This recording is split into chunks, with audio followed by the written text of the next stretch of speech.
to Draft Sickos on the No Ceilings NBA podcast feed. I am Maxwell Baumbach. This is a show where we cover everybody from the biggest names to the deepest sleepers. And today, our guest is the NBA draft analyst at Yahoo Sports and a contributor for Rival. She is Kristen P. Kristen, how are you doing tonight?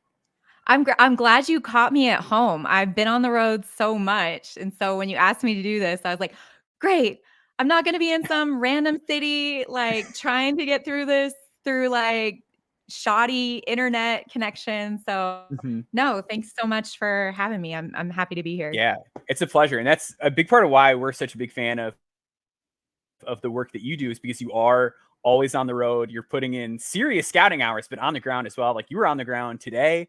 Yeah, we are big fans of you here at No Ceiling. So we're super, super excited to have you on. We're going to kick things off with our Winners of the Week segment, talk about some guys who really went off this week. And the big one, and someone we talked a little bit about in the lead up to putting together this podcast, is Cody Williams at Colorado. He is back with a vengeance. Had a huge game against Oregon earlier in the week, 23 points on 13 shots, went 3 for 4 from 3 in that game, was looking really assertive with his shot, 2 blocks and a steal also. Follows up with another great game against Oregon State, 16 points on 10 shots, 2 for 3 in that one, another 2 steal performance for him as well. Interesting season for Cody Williams. Obviously super, super efficient early on in the year, but it was hard to know how much was small sample. He has this injury, and then he comes back, and it's conference play. It's go time, and he is immediately just kind of knocking it out of the park. What have been your impressions of Cody Williams throughout the year, and then this little post-injury run that we've gotten to see from him? Let me say this about Cody is like in high school at USA Basketball, he's always been that player where he's not the flashiest on the court, but you look down at the stat sheet either at the end of the game or, the halftime, and he has an efficient, like you said, 23 points on 12 to 13 shots. Like he's not forcing a lot. And I think the reason why it took him so long to get to where he is now, not only the injury, but he was taking his time to adjust to the system and really get to learn it and not just like go balls to the wall. Like, okay, I need to prove myself right away, because that's not who he is as a player. That's not who his brother is a player. That's never who he's been. Like he was one of the late bloomers in high school. I want to say he shot up from like a top 60, top 75 player to a top 10 McDonald's All-American, Hoop Summit, type of caliber player. And he has just been so even keel throughout his entire career. I mean, Tad Boyle loves him because he plays the right way. He has a great attitude. He doesn't even know how good he is yet. And for that reason alone, especially in a draft like this, where there's a lot of question marks across the board, as you know, like he is number one for me right now. He's going to be number one in my next mock draft. And when I bounce that off NBA scouts, they don't be like, oh, that's a hot take, KP. Yeah. They're just like, they're like, yeah, Cody Williams. Yeah, that's possible. A better defending Jaden McDaniels. Great. I'll take him. Yeah, that's the thing, is that one reason that I was hesitant I was a little bit lower on Cody prior to the start of the college season. But one thing that I thought just kind of immediately became transparent is that when you are 6'8" like that, you have the wingspan that he has, and you know how to play, like the failure rate is exceptionally low. Like guys that just like once you're that big and you know what you're doing out there, it tends to work out pretty well. But what we've seen from him is just, that high level of feel.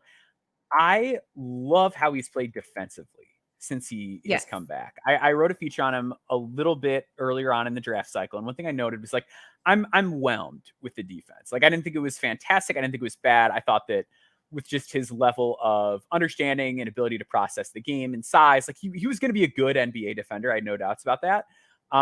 But like mentally, I kept thinking about the scene in The Sandlot where the kid's mom is like, go out there, like skin your knees, like whatever. Like he felt fundamental to a fault at times. And like now that we're getting to see him doing some defensive playmaking, it's like, that's what I want to see from you. When you have that size and awareness, like put it into use and create some havoc, force some mistakes on the other end, block some shots, meet guys at the rim. And that's become more just a more frequent occurrence as part of his game. But the two things on offense that I love, the assertiveness with a shot. He has been so much quicker to get it off, even when he's not like hugging the line with his toes, and just how easy it is for him to get inside. We had a question from Runner Dude that I'm going to throw up on the screen here. How do you rate him in ball handling compared to other wings in this class? I don't think the handle is anything like crazy, but I think he takes big, long strides, and I think he has a great sense of the defender's momentum. I think he really knows how to be shifty and how to get players off balance, and his touch is so good. Like even though he's not all the way filled out from a frame standpoint yet, it feels like he's a guy that when you make contact with him, he doesn't wilt and he doesn't lose that touch on the ball. So those are some things I've liked about him. But how do you feel about him from a ball handling perspective?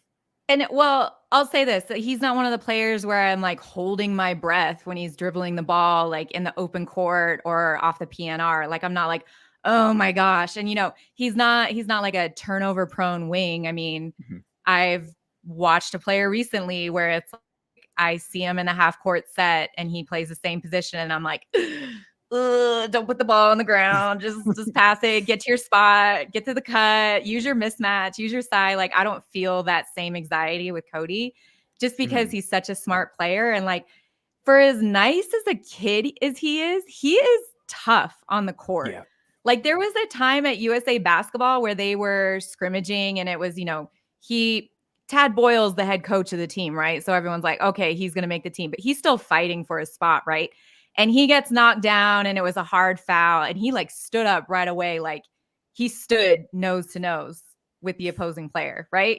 So it's like, okay, Cody Williams, like, you got a little bit of dog in you. Like, yeah. And it was fun of the NBA scouts. They're like, oh, didn't know he had that side in him. And that's like those little surprises that you see. Like, he's not a pushover. He's a competitor. He plays the right way.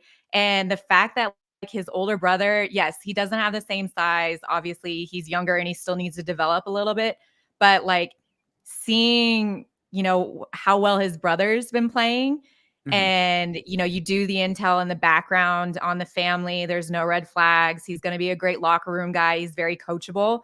It's like, okay, he passes it. He passes the test. Like, he is definitely, I think, in consideration for the top pick in this draft. Yeah, I think he really should be.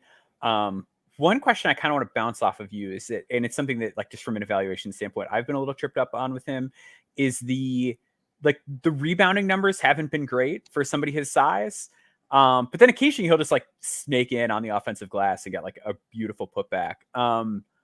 What do you make of the rebounding? Like, do you think that's just a thing where his frame's going to fill out? Do you think it's the team playing with KJ Simpson, like an active rebounding guard, and De Silva, and a large man like an Eddie Lampkin who's just going to boss people around inside? Do you think it's situational, or is it something where like, hey, that's kind of weird that he's not rebounding as well as you might think? I think it's a bit of both. It's the physicality of the game, like you said. Like, he's going to fill out. I mean, do you remember Jaden McDaniel? Like, Jaden McDaniels was a string bean, and now like what he's doing in Minnesota, people are like, oh, he was a steal of a pick, right?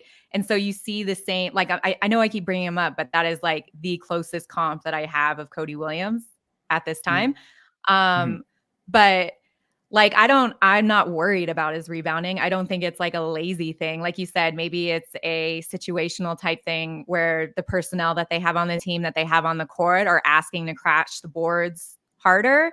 Defensively, I think it's probably just the physicality of the game and like playing against players that are 3-4 years older than him and stronger than him, and him just having to like learn how to use his body, and get position strategically instead of just trying to like body his way to get position. Does that make sense? Yeah, absolutely. Absolutely. And then the other thing that I've kind of bounced back and forth on is the jump shot. I think he is a guy that can come in and play a role immediately, even if he is like below average as a 3-point shooter as a rookie. Like, obviously with Tumani Kamara, it's a little bit tricky because he's not on a good team. But I think at a certain point, if you have that level of size and like you know how to play, whatever, like you can just kind of stay on the court. I think Cody Williams falls into that camp, especially now that he's being a more willing shooter. But how do you feel about the shot at this point in time? Because I was a little more wishy-washy about it, but after seeing the last couple of games, I'm starting to buy in a bit more. I'm not worried. I'm not worried about it. I'm not, like, especially with the younger prospects. I think back to when Anthony Edwards was at Georgia. He didn't necessarily shoot the ball very well, and he shot at a very high volume. LaMelo Ball only shot 27% from 3-point range. in his 1 year with the NZ Breakers. So like when you're looking at the sample size, particularly for one and done young prospects with high upside, it's more of like, how is he coachable? Can we fix his mechanics? If it's just a little, like if he's got a little hitch, can we fix that? Is that fixable? Is it a Lonzo Ball crazy shot? Is that going to take more time? And then you look at Tyrese Halliburton, who still has the same funky shot, but it's working. And so Indiana's like, you do you. Like, I'm not one of those people that really like look at jump shots and shooting percentage and drop them in stock value because of that, unless it's like alarmingly bad. Severe, but I don't think his is. For sure.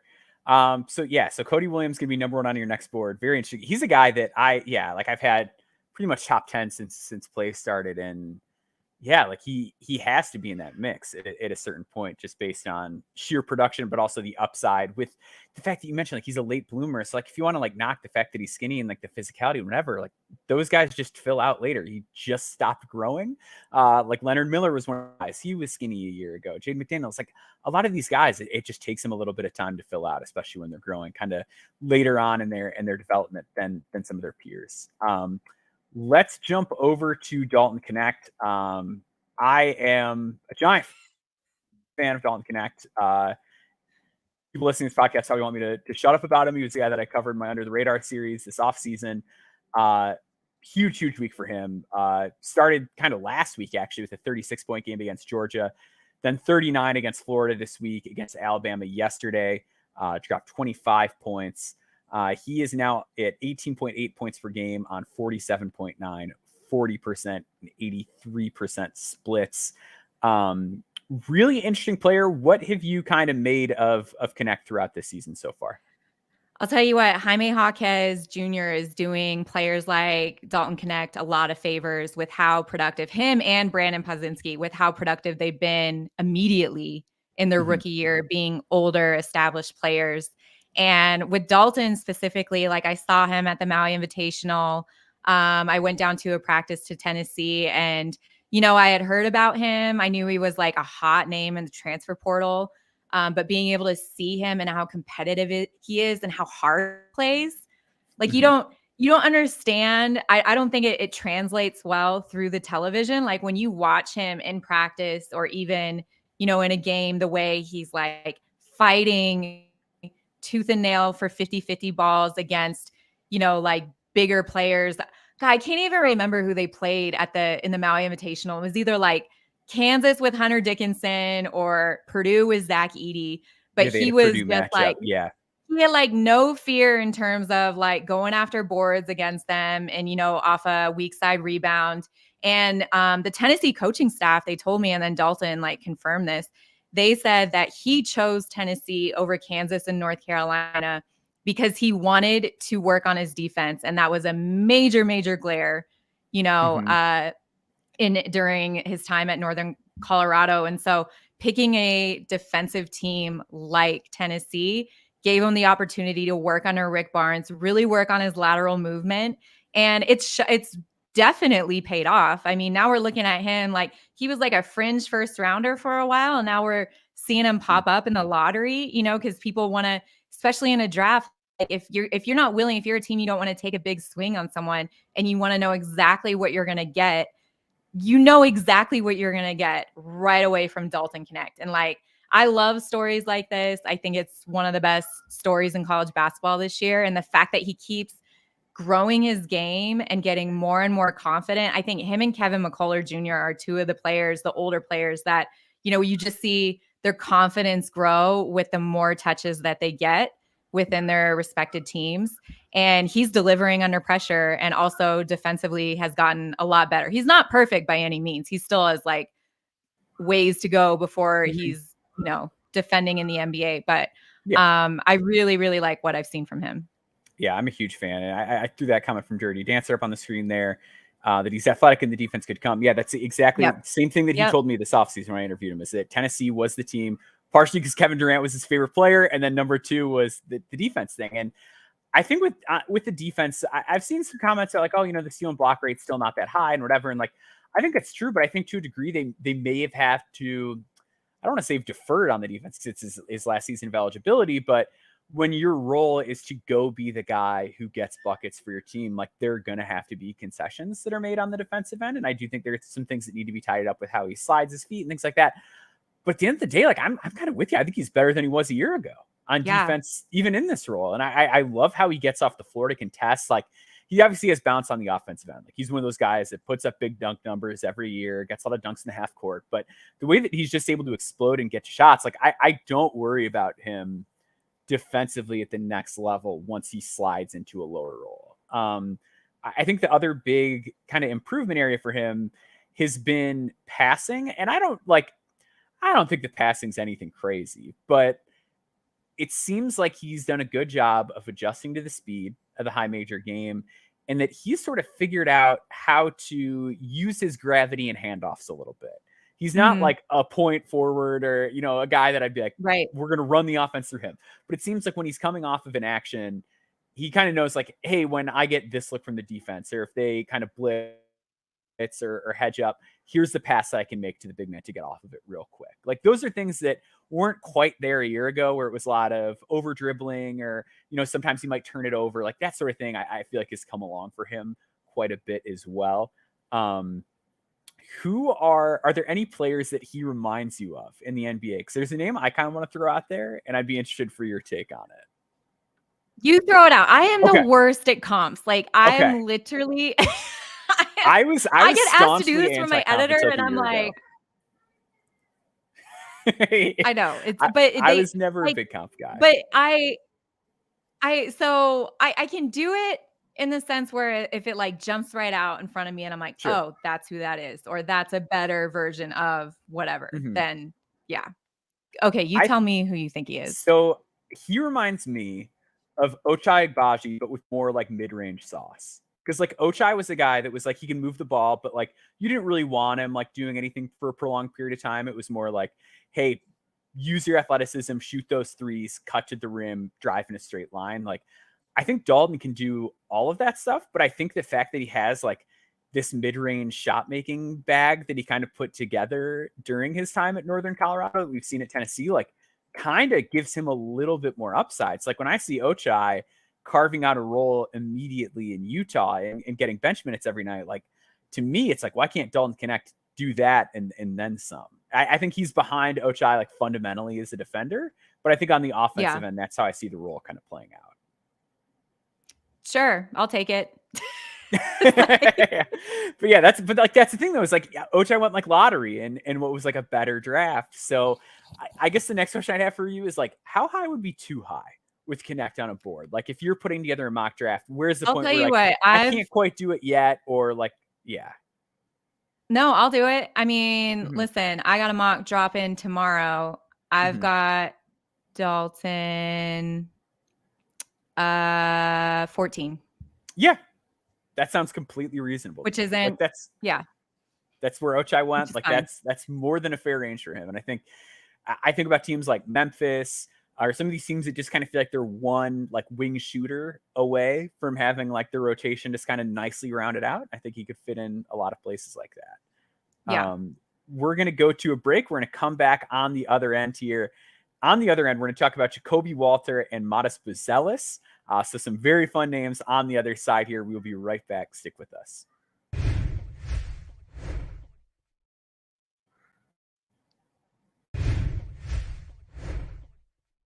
All right. So you wanted to bring up Jacoby Walter, and he's a guy that I've kind of really liked throughout this cycle. He's very interesting. He's always been kind of near the top of my board. The Baylor wing, 6'5", having a really strong freshman season for the Bears. What kind of made you want to discuss Jacoby, and where do you feel like you are relative to the rest of consensus on his game? Okay. I mean, I think I'm probably a little higher on him, but it's because I've, been watching him since he was 16. He's a Texas kid, played for Trae Young Elite on the Adidas circuit, played at numerous USA basketball mini camps. He never played for a team, but he's one of those kids where he gets better at every level. And when you go and you play for a team like Baylor, I don't know if you've ever been to the Baylor campus, but I have not. players that go there, you go there and there are like minimal distractions. There isn't a lot to do in Waco. The facilities are insane. The new ones that they're building are like incredible. Scott Drew, phenomenal coach, assistant coaching staff, Alvin Brooks, top notch. Like it is if you are a player's player and you go to Baylor, you're going to get better. And like, you think about Keontae George, who went 16 to the Jazz, who I think is their best prospect, in their rookie year. Jacoby came in and filled that role right away. And next year, we're going to see it once again. Once Jacoby leaves, VJ Edgecombe is going to come in and fill that role that Jacoby has. So they have this nice like track record of these one and done high caliber talent players. And when I look at Jacoby, I'll tell you a story. I was at practice and I'm sitting talking to Yiv Missy, and he's sitting here, and like I'm talking to him, but I'm looking over his shoulder because Jacoby's just getting some extra shots up. He's shooting threes, and there's two assistant coaches standing, one rebounding and the other one tallying. And he just keeps making them and making them and making them. Like I couldn't even keep track. I was like, oh my gosh, I wish I could be filming this right now. So he finally misses, and I'm like, sorry, you have like, hold on one sec. Yeah. And I said, how many was that? And the coach is like, 41. And I'm like, he made 41 threes in a row. And I was like, is that the record? And they're like, no, it's 64. We're trying to break the record.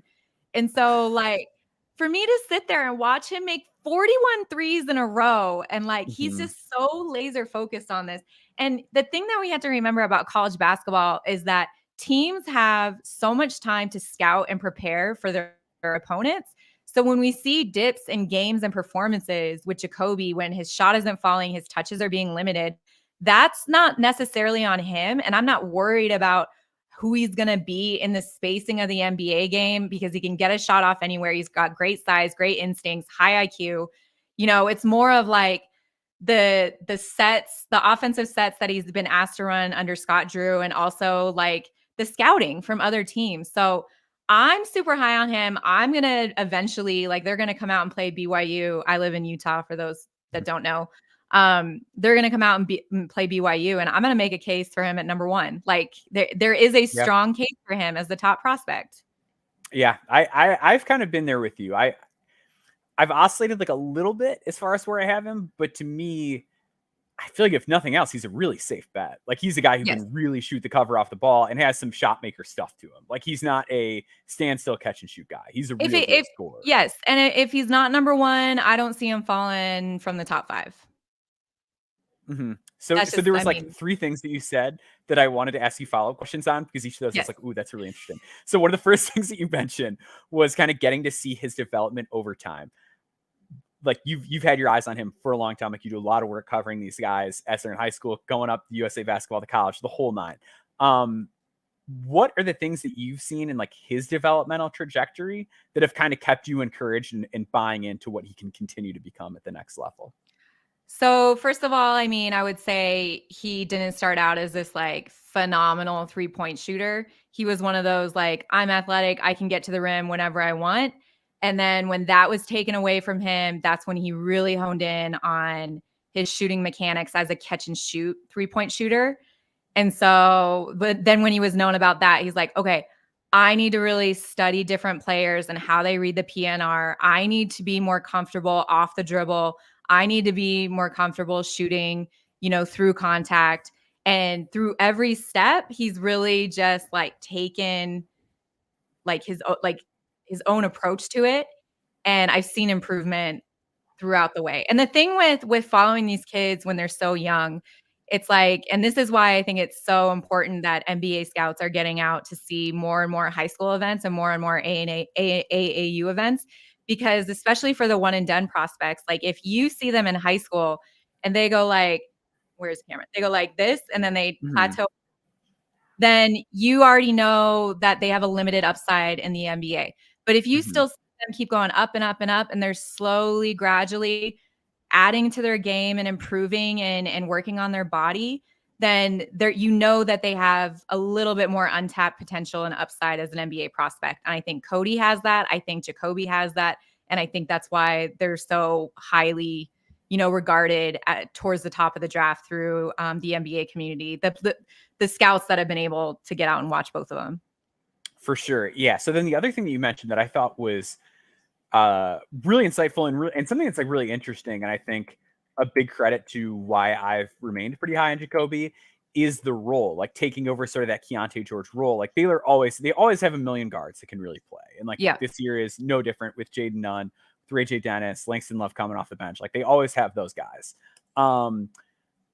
With Keontae, like last year, he kind of like struggled with efficiency because it's tough when you're the guy who's not necessarily the facilitator, but a lot of times like the bailout option where it's like, hey, we did not really get anything in those first 25 seconds. Like Jacoby, go get us one. Like that is really difficult. And I think that he obviously came out of the gate really hot, but where I worried about him was in that role, sometimes you don't have as much time to get to read the floor. Like I thought Jacoby's passing was really interesting in high school, like just showed a really good understanding of his gravity. I think that's starting to come out more now, but it can almost be like a trap in a sense where it's like, it's a cool role to be the guy who gets to be the bailout guy at the end of the clock. But at the same time, that can be really tough from an efficiency standpoint to live on that shot diet when you're the go get one guy. How have you been how do you think he's done in that role? And then are you kind of like me, kind of buying that there is more creation for others upside when the role looks different at the next level?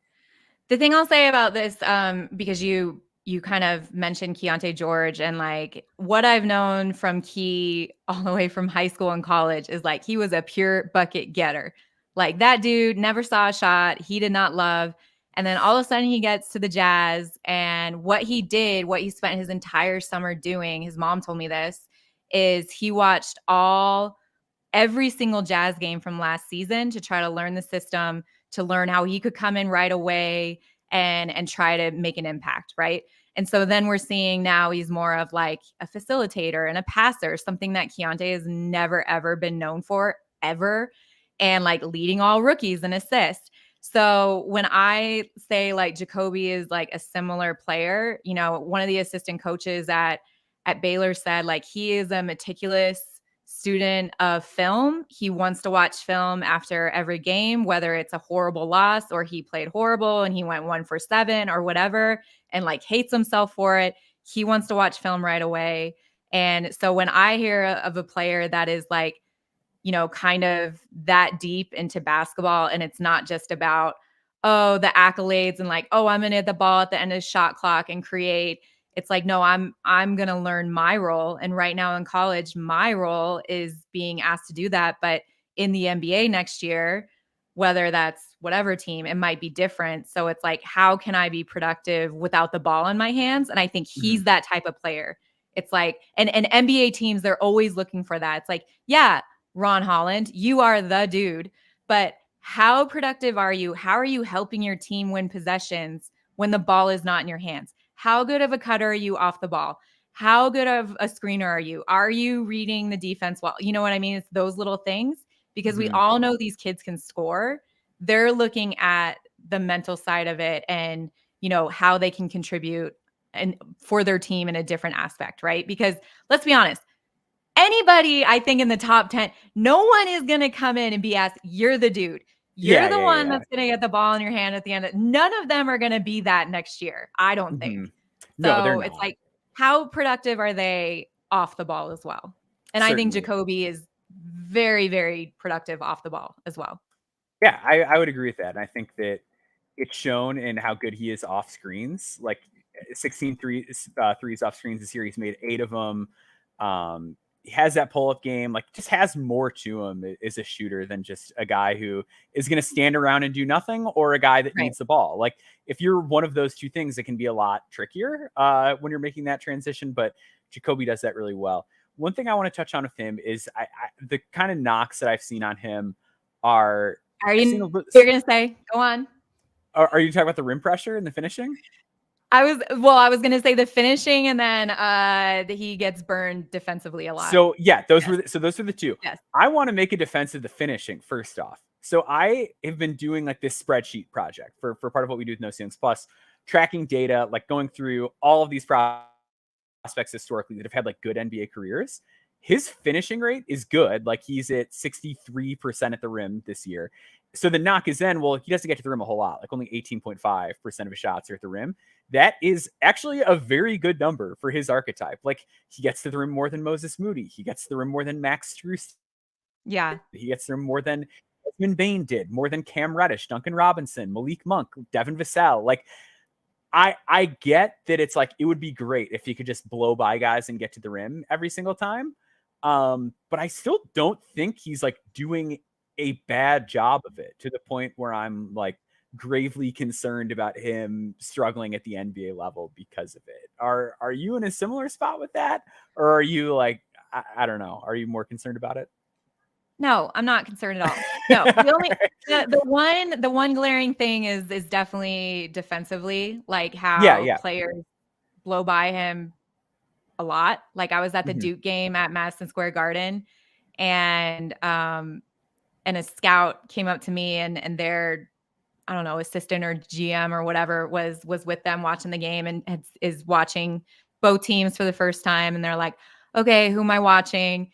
And he said, well, this guy, you know, a lot of draft people think he's a top 5 pick. And then like Jacoby gets blown by defensively by 5 different players, including Kyle Filipowski, who like never blows by anyone. So it was like that game. I'm like, ugh. But no, that's, I mean, again, if Dalton Knecht can become a better defender, I have no issues with Jacoby Walter being able to figure it out and work on it. I don't think it's terrible. And I think there's like moments where it looks good too, which I think is another thing where like I'm a little bit more likely to believe that you'll be able to do it if I see you do it from time to time. And there have been moments where I've seen him like slide his feet, stick with guys, put his chest on, stay long. Like I think it's a consistency issue, and I think he needs to be focused on like staying a little bit lighter at the point of attack so that when guys who are a little bit twitchier and quicker than him like make that initial move, he's a little bit more ready to react and instead of kind of being heavy on his feet. But I don't think that's like unteachable. Like I think he'll recovers well. It's not like, I mean, this isn't LaMelo Ball out here guarding guys. Like he recovers well when he does get beat. I don't know. And I don't think he gets beat as often as like Jet Howard got beat last year. And I say that as someone who was like an ardent Jet defender. Like like there's differences. And like, I'm not totally concerned about where Jacoby's at on defense, but let's put a bow on him. Let's move on to Buzelis. By the time most of you are listening to this, my column will be up on NoCeilingsNBA.com. Modest Buzelis in the path to big money. Basically the theme that I went with here is that I think, to just do draft philosophy real quick, I think when teams are drafting, you need to find value, and that looks different to different teams. It's like for Denver this past year, it was like value for them is guys that can contribute on cost controlled contracts. But I think for most teams, value is let's get the guys when we have sort of a captive player pool where you can select a player and not have to negotiate. Let's get a guy that's going to be tough to get later on, that we'll have to trade a lot of picks to get, that we'd have to give a lot of money to in free agency. Get those guys while you can get them. And I think that Modest Buzelis is going to be one of those guys, a guy that you'd have to pay big money to down the road to acquire him, or give up a lot to acquire him in a trade. And I think that just having that sort of upside makes him worth a little bit more than a lot of other guys that might have dicier floors in this draft. First thing I want to touch on with Buzelis, actually, let's do this first. You've gotten to see the Ignite up close this year.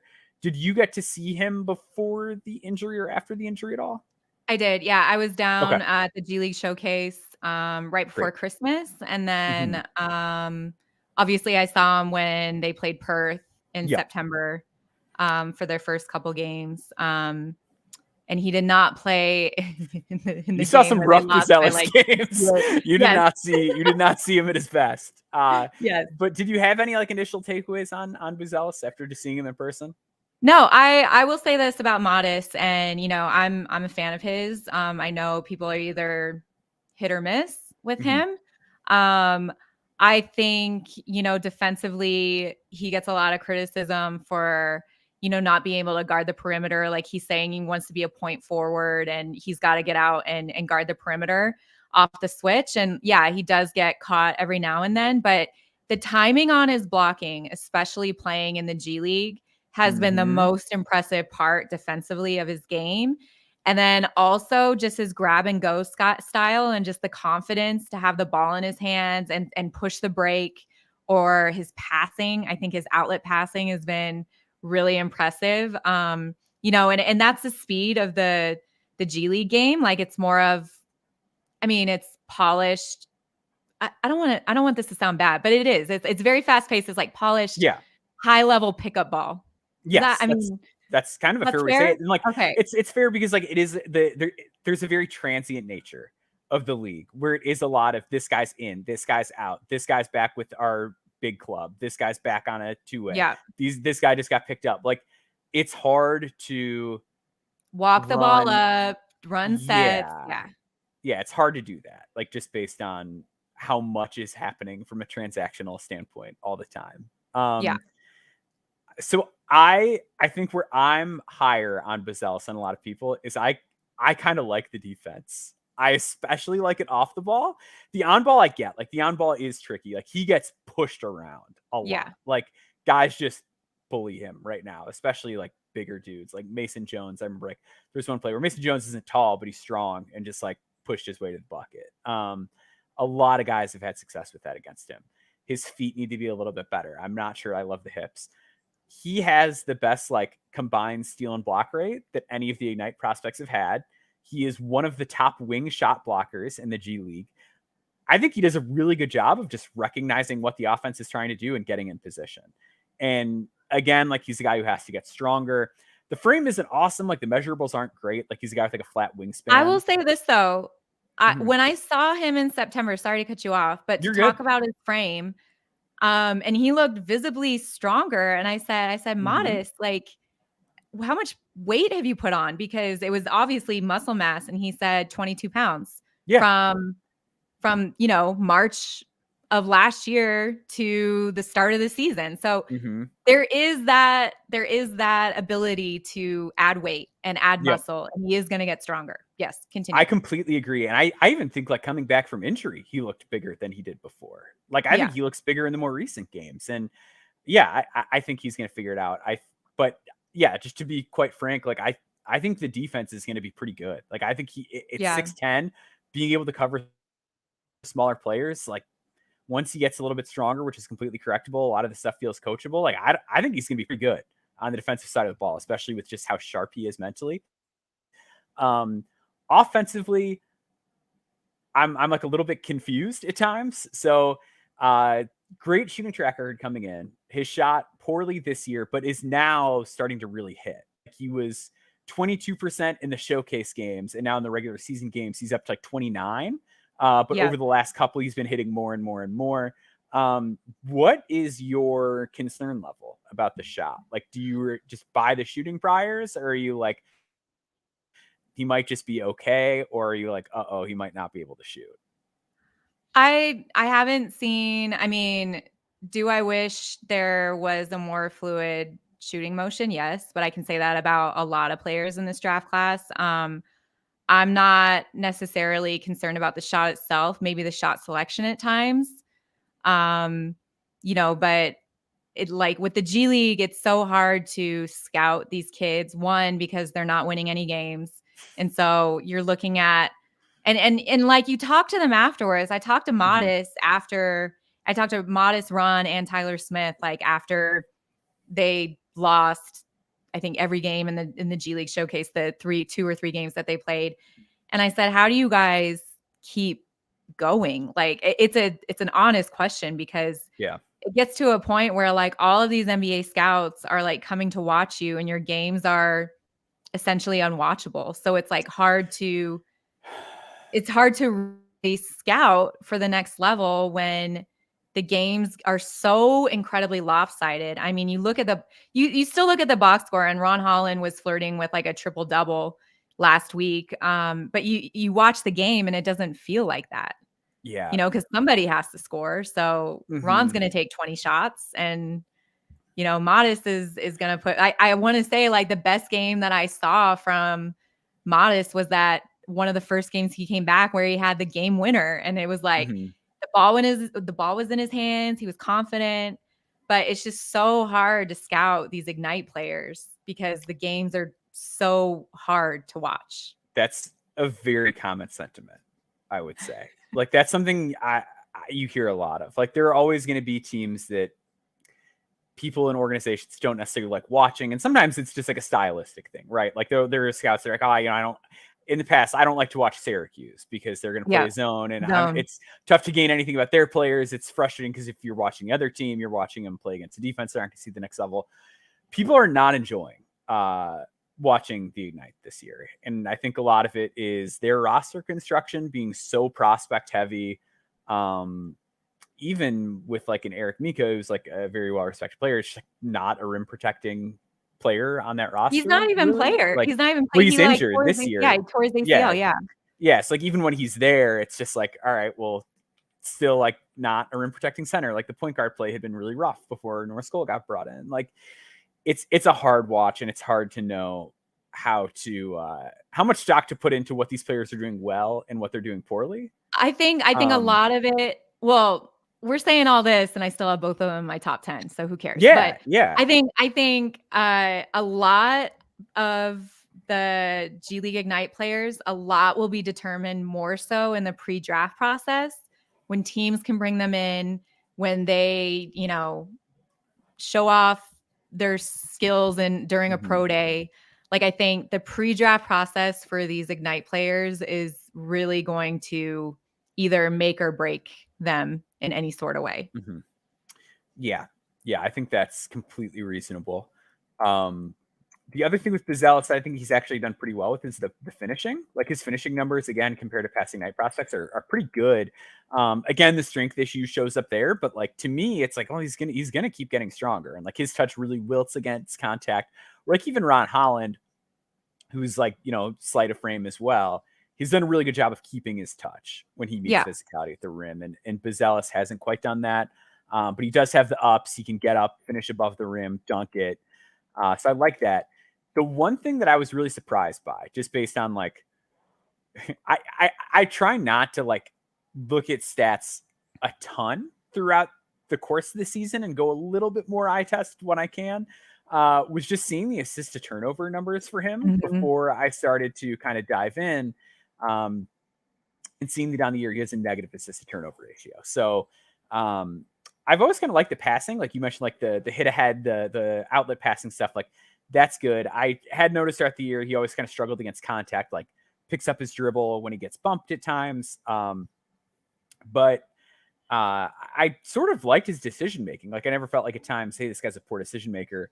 So I did what every normal person does, and I watched all of his turnovers from this season and made a pie chart of his turnovers for the article. And one of the things that I noticed is that the biggest cause of Modest Buzelis turnovers are the happy feet turnovers, where he catches the ball in a spot up setting and just takes too many steps before he puts the ball on the floor. And to me, like part of that is like, you got to get rid of that. But I also just wonder how much of that is that context of this messy roster construction and the like, somebody's got to score and it's his pre-draft season and there's all this pressure on him. Like, is that what's getting him sped up?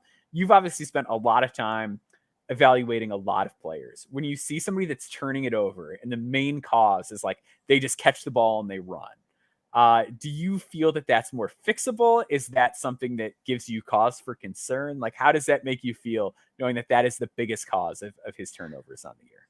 I mean, it's a mental lapse. That's the way I read it. And then also, I mean, I was at practice at the very beginning of the season, and they had to break both Modest and Ron out of these ticky-tack habits that they had, particularly in the corner wing spot, where immediately, because the two of them were so quick in their first step in high school and they can just, use that to their advantage. So they never caught, completely square. They always caught on the way, like they were going no matter what. And so what was happening because of the spacing is as soon as they were catching the ball in the wing, their right foot was immediately going back. So instead of being like here, it was staggered and they were stepping out of bounds every single time. So to mentally break those type of habits that they've had And I mean, there's probably been times throughout Modest's career where he wasn't called for those little steps that they do. I see it all the time in high school basketball, especially in shooters, where it's like they get the pass and then they take extra steps. I'm like, we're just not calling that anymore. So I don't know if these are just like bad habits that they're over time going to have to eliminate, but these little happy feet sort of turnovers are not nearly as glaring as like dribble, dribble, dribble 15 times and run into traffic or put up a shot. Yeah. So that was the other thing that I was going to get you next is the other big culprit of his turnovers. So the two big categories were happy feet travels and then his handle, which he gets stripped quite a bit because the dribble comes wide. So sometimes it's like the guy on the ball is just like able to poke it loose. Other times it's someone helping, it's digging, it's swiping. How do you feel about his handle at this point? And do you think like, because to me, where I get a little nervous about that is just like projecting forward. Is he a guy that can be a Gordon Hayward type, like secondary initiator playmaker, or if like the handle's not there, like he might just not be able to be that guy. He might be a guy then that's like your fourth option on offense and is more catch and shoot, more cutting. Like how are you feeling about the handle at this stage? I mean, here's the thing, and people don't realize this, like when these young kids, because they're kids, when they go match up against these hungry sharks in the G League that are fighting to keep food on their table for their families, fighting to get back on a roster spot in the NBA, they see an 18, 19-year-old 6'10", 6'11", dribbling high, dribbling wide. Like, of course they're going to go after that and try to strip it. So I think these are just like growing pains for him. Sure. And it's glaring that he's having to learn them in the G League as opposed to playing against peers in college. And I don't think he would be asked to have that freedom to be more of a creator in college. He'd be more structured as a 4, I think, in different half court sets. But with the spacing in the G League and in the NBA, it's kind of it's not bad that he's getting these reps as a ball handler, because let's be honest, the Ignite aren't going to win the G League championship. So you don't think so? No, I'm kidding. I get the emails every single game, and it's always like poor DeMonte, the guy that runs PR for them. He's having to find different synonyms for lost. So it's Ignite falls in series to whoever, or Ignite comes up short again, and I'm just like, oh, okay, let's read this. Let's look at the box. Okay. Man, that's tough. But so the big takeaway, I came away kind of feeling better about the turnovers. Like you said, the traveling thing is sort of a mental lapse thing. I do worry about the handle just in terms of more like his upside rather than like, I think he's going to be a bust. Like, I don't think it's that big of a problem. He struggles against contact. It's too early to tell on anyone. Like, I was just talking to a scout about this last night. Like, we were talking about players that are rookies this year, and it's like it's way too early. Like we don't. That's what's so beautiful about the draft, and this is why I love covering it. We don't know anything. We don't know a single thing. We can project all we want. I can make mock drafts every day for the next 5 months and be completely wrong about every single person. And like, I'm not going to lose my job over it because I'm not the one at the end of the day making the call to Adam Silver and saying, we want this player. Do you know what I mean? And so it's way too early to say, okay, his turnovers are going to be problematic in the NBA. We don't know. He's 19. Nobody knows. Nobody knows. I actually feel, and like, what I came away from the exercise feeling is I actually feel good about his turnovers now because they all feel really correctable. He only had 6 of the 37 turnovers related to passing. Like, he doesn't make bad decisions. So it's like, he's turning it over, but like, he's going to get stronger. He's going to get more adapted to the speed of the game. Like, the happy feet stuff is going to go away. He's going to get better playing through contact. Like, this is a turnover, like, does not trip me up nearly as much as I anticipated after like doing a deep dive on it. So where I end up with Modest is I see a guy who's 6'10" that has a solid shooting track record that I think can be at least a decent jump shooter in the NBA, has the speed to get where he wants to go in a straight line, can finish above the rim, really knows what he's doing off the ball defensively. I think as he gets stronger, he'll be better on the ball to the point where he at least isn't like hunted as I'm going to plow through him target. Like, to me, this is a guy that's going to make a lot of money in the NBA. And even if like the best outcomes don't happen, I think the value proposition is really strong as a 6'10" guy that can do all the things that he does. So I still like Modest quite a bit. Yeah. He's fine. I like him too. He's fine. I like him too. We'll make a graphic for the socials that say that. That's how we'll promote the show. So we're going to take our final break. We're going to be back and talk some sleepers on the other side.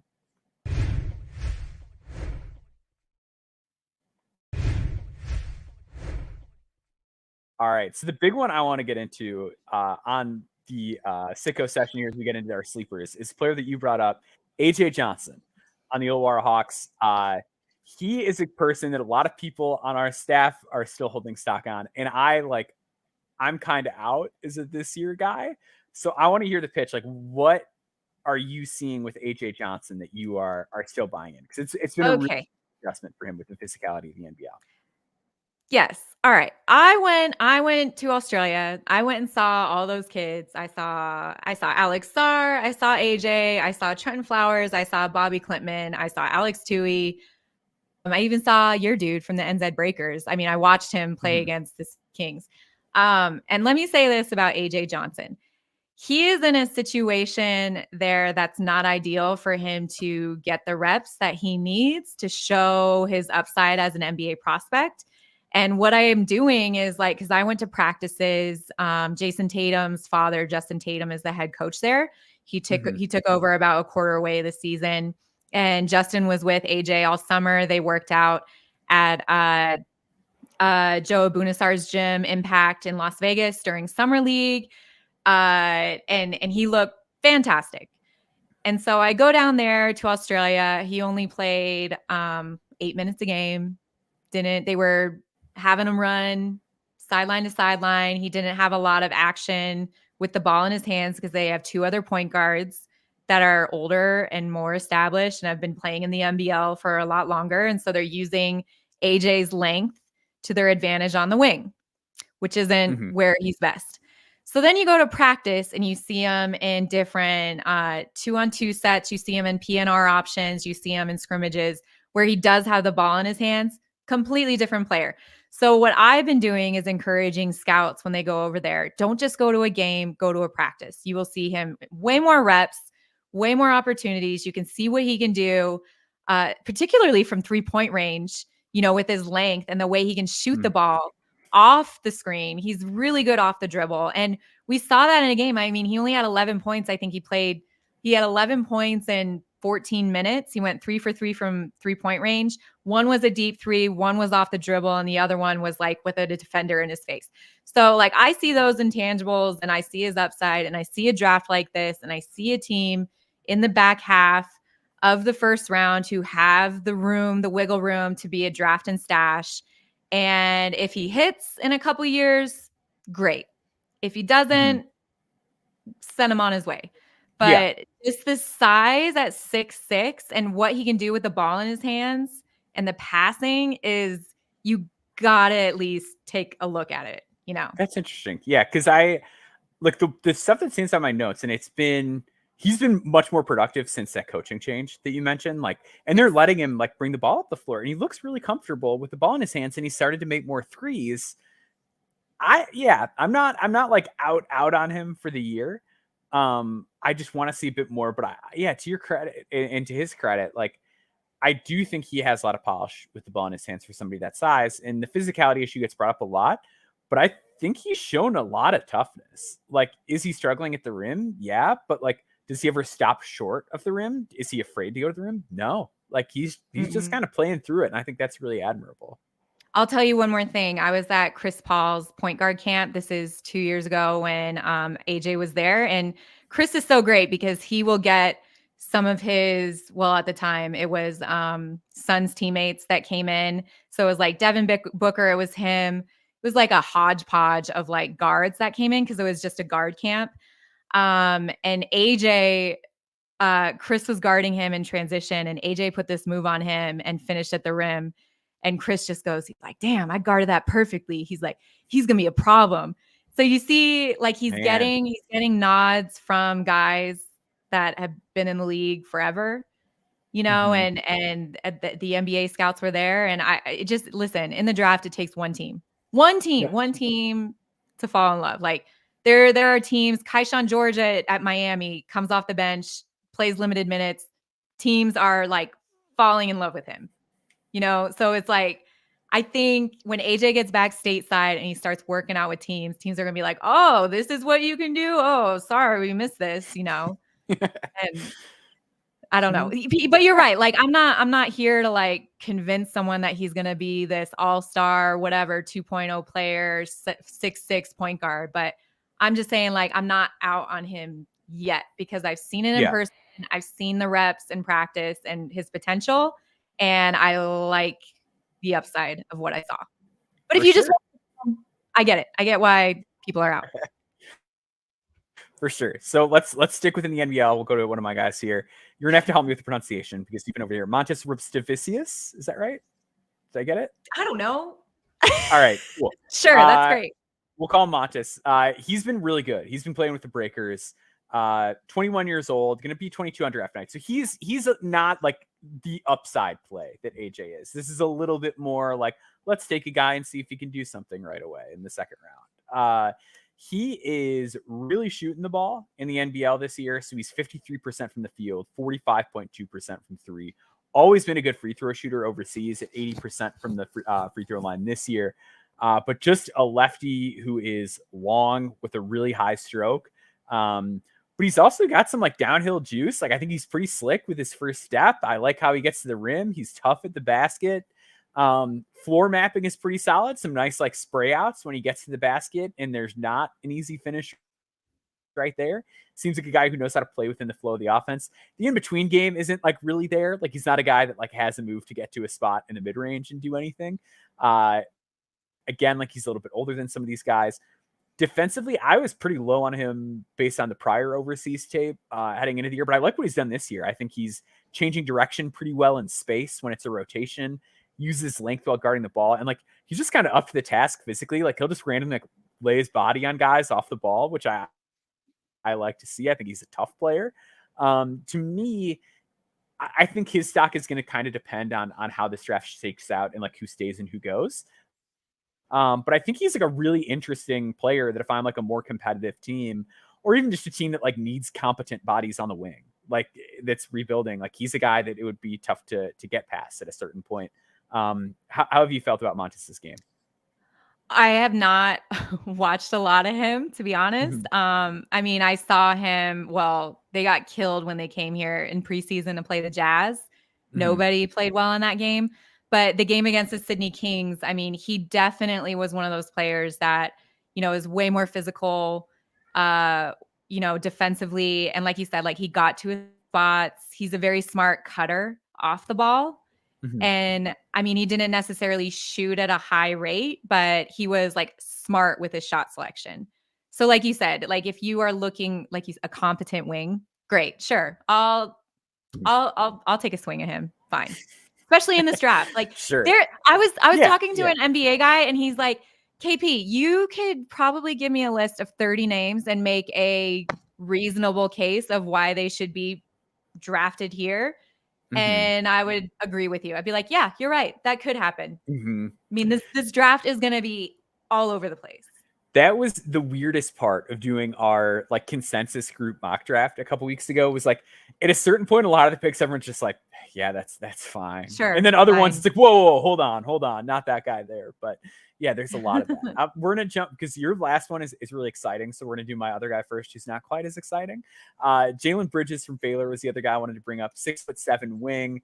One of those guys who I think just knows how to play a role. He hasn't been awesome as like a cutter this year, but that's something he's shown in the past. What I've liked the most from his game from a growth standpoint is the shooting, taking career high 4.7 threes per game, almost 38% from the field on those threes. But I thought he's made big leaps as a connective passer too, like sharper with swinging the ball, doing a better job of putting it on the deck, running a little bit of pick and roll action. Like, before, I was kind of lower on him. I was like, nah, this is a guy maybe you get as an undrafted that can shoot okay and like is athletic and plays defense. But I think he's shown that he can do some stuff with the ball and be trusted to make decisions. And that's kind of bumped him up into like the upper part of my middle part of my second round. Any strong Jalen Bridges takes at this stage in the game? Okay, I also too love Jalen Bridges, but I loved him Okay. as a high school prospect. I liked him at West Virginia, and then when he transferred to Baylor, I was like, yes, this is a perfect spot for him. And when I was at practice in the fall, I mean, he physically looks stronger. He added some muscle from last season. He was shooting the ball better. I mean, he just looks a lot more settled this year and more of a leader. And I think he's really taken his role as like, hey, young buck, Jacoby Walter, let me show you the ropes here. Like, let me be that good older teammate that, can really encourage you and challenge you. And we can, grow together alongside each other, because both of them shot the ball very well in that, last second loss to Texas. I think they both, I don't know, combined for 9 threes that game. So you're seeing, and he's more of like a catch and shoot 3-point threat. I don't know with his size if he's like as like sexy as an NBA prospect as NBA teams would want, because he's, there's a Jalen Bridges every which way and in between. But like you said, like in the middle of the second round, pick him up, give him a shot on a 2-way on like give him a chance, see what he can do at Summer League. Maybe he's one of those guys that, really comes around and becomes a secondary unit, someone that can contribute right away in your secondary unit. Great. I like Jalen. Yeah. I've always liked him. For sure. And the other thing I like about him too, and like sounds obvious, but like he's listed at 6'7", and like that's like basically what he measured at elite camp. Like he is like just under 6'7" without shoes. He's got a 6'10" wingspan, like big standing reach, like 215 pounds, like just measured and built like a pro, which I like to see.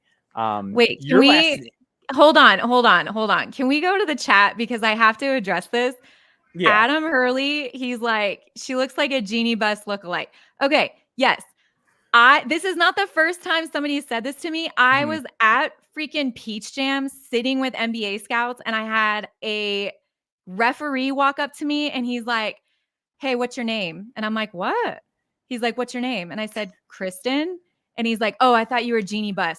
Okay, that is not a compliment to me. I'm like a lot younger, but she looks great and she's very successful.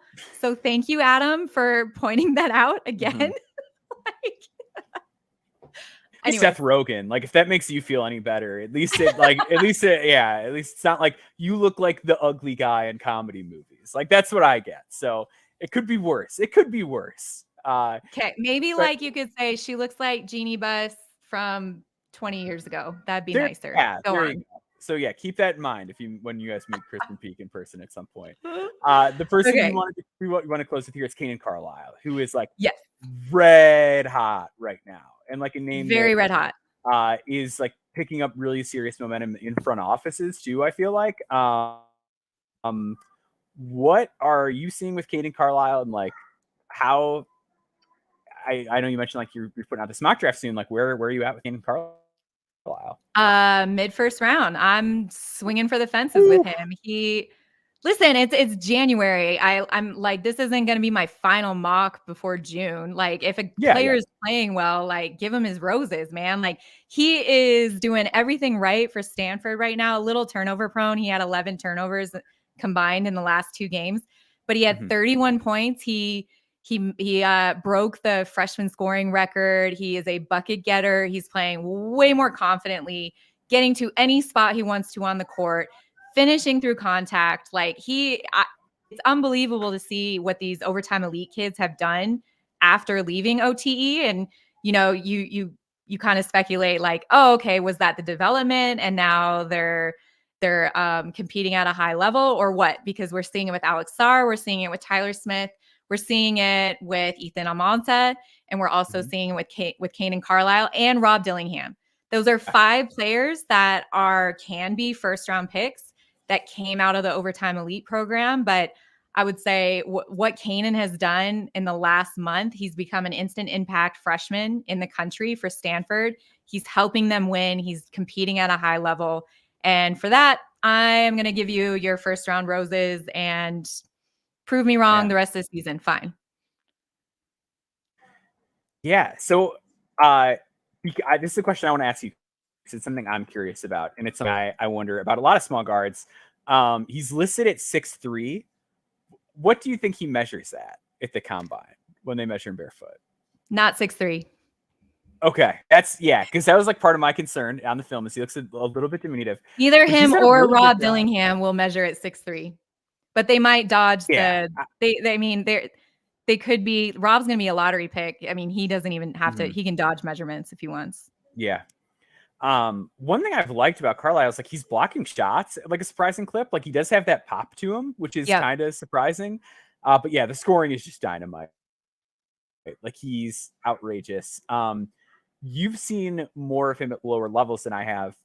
How concerned are you about the passing? And is that something that you think comes around? Because like from my perspective, as somebody who doesn't get to kind of see as much of that, I see him as like, okay, awesome score. I get it. There's moments of the passing, and then sometimes he'll like just try to force a ball somewhere where I'm like, nope, don't do that. Do you think that could just be the fact that he's kind of just getting thrown into this role kind of at a critical juncture in the season where you're playing these Pac-12 teams right away? Or is this something that historically he's always had a little bit of trouble with the passing? He's always historically had a little bit of trouble, in terms of just throwing through contact. But that's not necessarily like he's also played with players that notoriously have bad hands at the post position. So I don't know. Like sometimes you see these players and, they do these zip passes and they just get to where they want to be. Like Kanan historically hasn't had that like immediate success where it's like, okay, yeah, that got to where we all thought it would be. But I'm not overly concerned about it. I'm not going to knock the kid for it. For sure. I think that's more than fair. So we're going to wrap it up right there. Kristen, thank you so much for taking the time to come on the show. For people that aren't already following you, where can they find you on social media and follow your work? You can follow the Genie Bus Lookalike, aka me, at Kristen Peak on Twitter and Instagram, or read all my stuff on Yahoo Sports. I'm dropping a mock tomorrow, so Monday, January 22nd. Yep. So go check that out. Absolutely. Yeah. It'll be up by the time a lot of you guys are listening to this. So make sure you go check that out. Make sure you're following No Ceilings at No Ceilings NBA. Make sure you're following me at Boundboards. And make sure you're subscribed to our Substack, NoCeilingsNBA.com, as well as No Ceilings NBA podcast feed. So that'll do it, Kristen. Thank you again so much for joining us. And we'll see you all next week.